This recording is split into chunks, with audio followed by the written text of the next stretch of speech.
But if you notice, like, there's countless videos of Busta Rhymes getting mad at females for just being girls. This girl touched him one time, he go crazy, throw a drink on her and everything. See what I'm saying?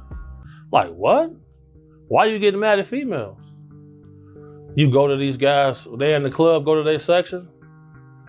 It's all men in the section. There's an unsettling storm brewing around one of hip-hop's most recognizable voices, and it's not just about chart-topping singles or jaw-dropping performances. Allegations have been swirling, some only whispered in back rooms, others shouted by brazen insiders, suggesting that behind Busta Rhymes' towering presence lies a secret world of hidden preferences, scandalous VIP antics, and raw aggression toward those who cross him. Is it all smoke and mirrors in an industry infamous for tall tales? Or could these ongoing rumors be pointing us to something far more complex? Prepare to dive headfirst into stories that blend fact, gossip, and the intangible gray area in between. Rewind the clock to the mid-2000s, when hip-hop still wore its machismo like a badge of honor, and you'll find the earliest headlines that fueled Busta Rhymes' air of controversy. In 2006, tabloids and mainstream outlets began circulating a disturbing story about him allegedly hurling homophobic slurs at a male fan. The fan supposedly tapped him on the shoulder, just a quick gesture to show admiration, but the response was swift and venomous. Instead of a quick smile or nod, he allegedly lashed out with language that felt downright hateful. For many fans, this was a jarring moment. Busta Rhymes had always showcased an over-the-top personality in music videos and on stage, hugely expressive, commanding the mic with a flamboyant sense of style. To hear that this same persona might harbor hostile feelings toward the LGBTQ+ community left people with questions. Critics wondered whether the outburst was fueled by personal prejudice or by a deeper struggle with identity. Yet, in those days, calling out a major rap artist for homophobia wasn't as common as it is today. So while the story made waves, it didn't spark widespread public outrage, just a lingering sense that something more was going on behind the scenes. A year later, the conversation turned to Busta's stance on an openly gay rapper in hip-hop. Reporters tried to get his perspective on what many saw as an inevitable future for the genre. Busta, I got to ask you, there has been so much going on in the music industry pertaining to Diddy. How closely are you paying attention to his case, the allegations? I don't pay attention to none of it. I just kind of like to pay attention to the truth. Rather than dissect the question, Busta abruptly ended the discussion. Some said he literally walked out mid-interview, as though the mere mention of a gay presence in rap was unacceptable. This refusal to engage confirmed for onlookers that his disdain wasn't just a passing mood. Perhaps it was deeply rooted in something else, be it personal beliefs, cultural conditioning, or even latent fears. Whatever the reason, the seeds of rumor were planted. Whispers of double lives, secret shame, and closeted aggression quietly took hold among industry insiders, turning him into a figure of intrigue as much as applause. But that was only the start of a much deeper saga. As time passed, the chatter about Busta Rhymes shifted from a possible distaste for gay individuals to stories of him actively seeking discreet encounters, specifically with younger men. Club promoters and nightlife insiders began leaking anecdotes that painted a scandalous picture.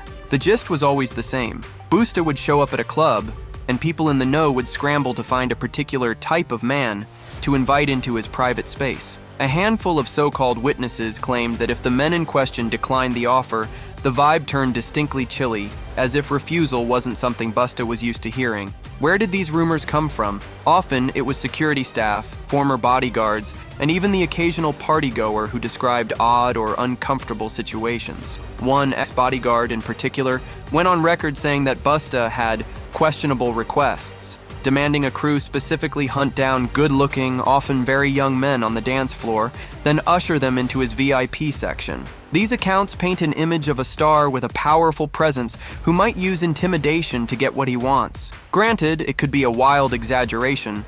Some folks thrive on internet buzz, but the sheer consistency of the story raised eyebrows. If a few random strangers said it, people might shrug, but when multiple insiders echoed the same pattern, the whispers took on a life of their own. What made the situation all the more striking was the cultural backdrop. Hip-hop has long been characterized by a kind of hyper-masculine performance, lyrically, visually, and socially. The idea of a heavyweight rapper like Busta Rhymes, known for his hard-hitting flow and bigger-than-life bravado, secretly recruiting men for VIP meetups, rattled fans who believed that anything short of full-throttle heterosexuality contradicted the typical rap persona. Yet, ironically, it wasn't even the potential same-sex element that sparked the greatest outrage among some corners of social media. Instead, it was the possibility of manipulation and disrespect. Men or women, rumored to be pressured, coerced, or even humiliated if they refused his advances. And here's where the story grew darker. A handful of people have insisted that Busta's alleged VIP requests sometimes blurred lines into aggression. One account mentioned him forcibly pulling a man by the arm as if to claim him right on the spot. The mental image alone makes one question just how free or safe these interactions might have been. Whether it's a known star or just another club goer, the line between consenting adults and pressured subordinates gets murky when you factor in the power dynamics of fame. With each new tale, the rumors roared louder, coloring Busta's public persona with an air of secrecy and intimidation, one that fans and curious outsiders alike found impossible to ignore. The whispers only grew louder when more people stepped forward. Orlando Brown is no stranger to bizarre claims and sensational headlines. Over the past few years, he's rattled off a growing list of high-profile names he alleges have been involved with him intimately, some from the music world, others from broader Hollywood circles. Busta Rhymes joined that list in one of Orlando's more jarring rants, suggesting they'd hooked up at some point during Orlando's chaotic experiences within the industry. People were, of course, skeptical.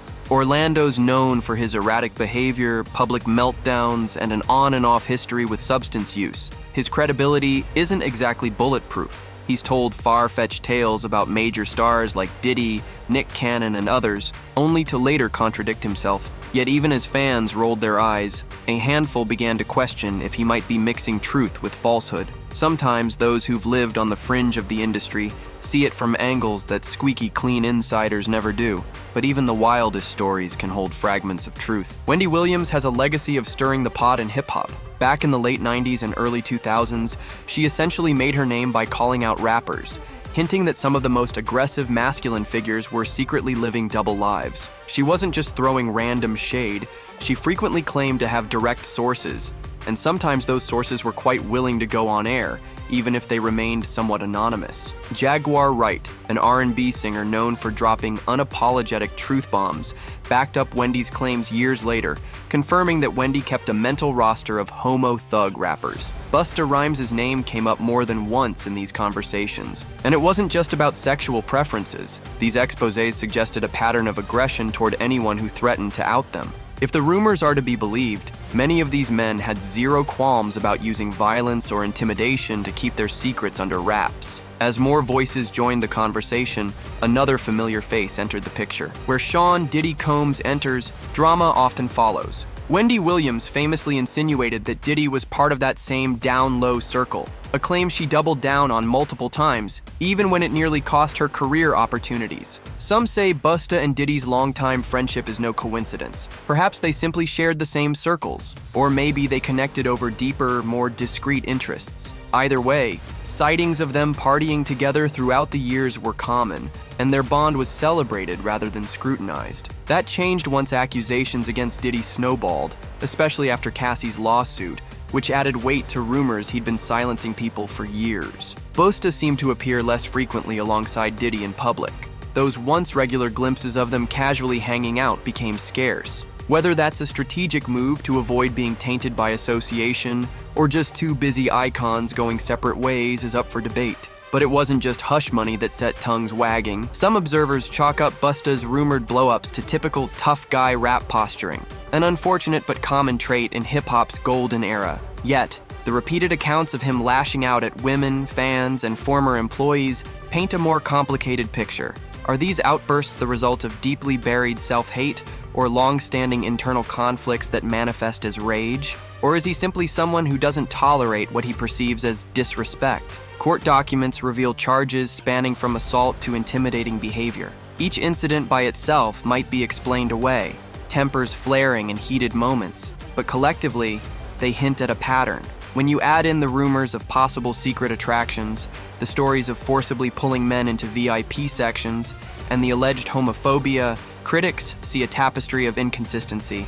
If he's on the down low, why so aggressive to those who might shed light on that part of his life? It's a question that resurfaces whenever new allegations surface. Others weren't so willing to stay silent about his alleged double life. If there's drama in hip-hop, 50 Cent will usually find a way to poke at it. He resurrected a notorious Busta outfit from the late 90s on social media, a flamboyant getup that fans have jokingly labeled questionable for years. With the rumor mill churning about Busta's private life, 50's timing was perfect, or devious, depending on perspective. Busta's response was swift but playful, using AI-generated imagery to mock 50 Cent. As entertaining as the banter was, fans noticed he still never addressed the VIP allegations that so many had been buzzing about. Instead, he stuck to comedic digs and meme-friendly clapbacks, prompting a chorus of commenters to ask, when is Busta going to answer the real questions? Yet the jokes didn't stop the chatter. At its core, this story is about more than who Busta Rhymes might or might not be attracted to. It's about whether a revered hip-hop legend has used intimidation, aggression, or physical force to keep private matters hidden. It's also about the broader, often toxic culture in hip-hop that penalizes anything seen as contradictory to hyper-masculine stereotypes. Authenticity is currency in rap. The genre prides itself on real talk and lived experience. If an artist is concealing their identity behind violence or homophobia, it challenges the entire premise of keeping it real. For critics, it's not about outing someone's personal life. It's about calling out abusive behaviors and hypocrisy if they exist. Industry observers also point to the possibility of deeper issues. Could Busta's rumored outbursts stem from self-conflict, shame, or a deep fear of what fans might think if the truth ever saw daylight? But the story doesn't end here. From rumored VIP demands to accusations of roughing up fans or employees, Busta Rhymes has stayed front and center in countless allegations that show no sign of fading away. Some remain adamant that it's all a smear campaign, fueled by people looking for attention or seeking to tear down a star. Others see a pattern of too many similar accounts to ignore. The real crux of the discussion comes down to accountability. Does the hip-hop community, and the entertainment world at large, enable harmful double standards, where famous figures feel compelled to hide desires while punishing anyone who dares expose them? We might never get a clear-cut answer from Busta himself. Even if he were to come forward with a public statement, the lines between truth, damage control, and spin are often blurred. What's undeniable is that hip-hop's landscape is changing. Fans are demanding honesty, more diverse representation, and zero tolerance for violence or manipulative behavior. Whether Busta Rhymes chooses to adapt or remain silent, the conversation has already evolved. So as you move on from this deep dive into controversies swirling around one of rap's most iconic names, keep asking, in an industry where image can mean everything, how do we separate rumor from reality? And if the allegations have any basis, in fact, what does that say about the culture that let them flourish for so long? Your thoughts and discussions might be the catalyst for change, or just another voice in the sea of opinions. Either way, the story marches on, and it may hold more twists than any of us can predict. See you in the next one, and until then, keep questioning what you hear.